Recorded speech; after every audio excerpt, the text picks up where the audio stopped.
Yes, these are the movements of the shoulder girdle. So, the movements which are taking place in the sternoclavicular joint as well as the acromioclavicular joint both are same. Here the rotation may differ in the acromioclavicular joint and the sternoclavicular joint. That means the movement may varies. If the acromioclavicular joint moves upwards, the sternoclavicular joint move downwards. If the downward movement taking place in the acromioclavicular joint and in the sternoclavicular joint, there is an upward movement. So because of this alternate movements in the sternoclavicular and the acromioclavicular joint, so this is commonly called as movements in the shoulder girdle. You can write, if they ask you, write the movements of sternoclavicular joint is same as the movements which are taking place in the acromioclavicular joint.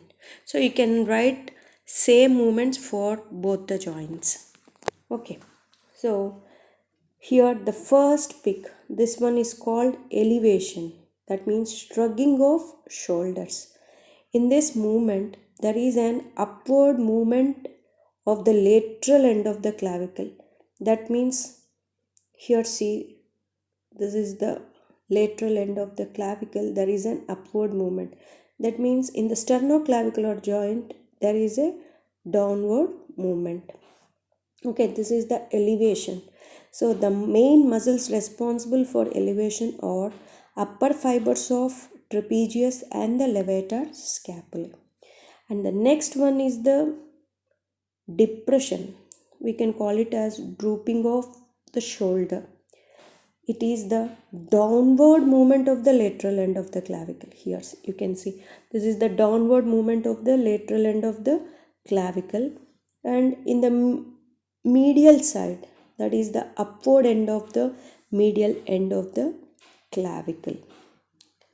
Okay, the muscles which are responsible for this drooping of the shoulder or depression are, one is the gravity and lower fibers of the serratus anterior and pectoralis minor muscle. Okay, and next one is the protraction.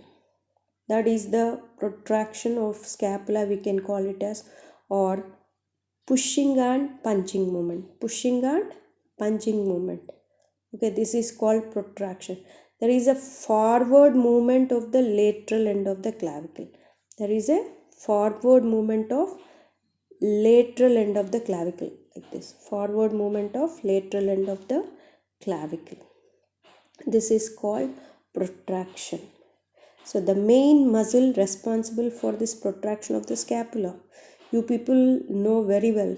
So pushing or punching movement, that is the boxer's muscle, that is serratus anterior, and the other muscle is pectoralis minor muscle. And this one is the retraction of the muscle, retraction of the scapula, retraction of the scapula. That means the backward movement of the lateral end of the clavicle. Okay, so the muscles which are responsible for this movement is rhomboids and middle fibers of the trapezius. And next one is the upward rotation. Upward rotation is also called as hyperabduction of shoulder. Hyperabduction of the shoulder. So in this movement, upward rotation of the scapula around the long axis of the bone,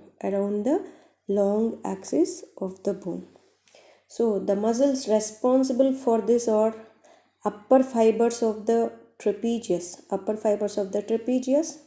and the lower fibers of serratus anterior.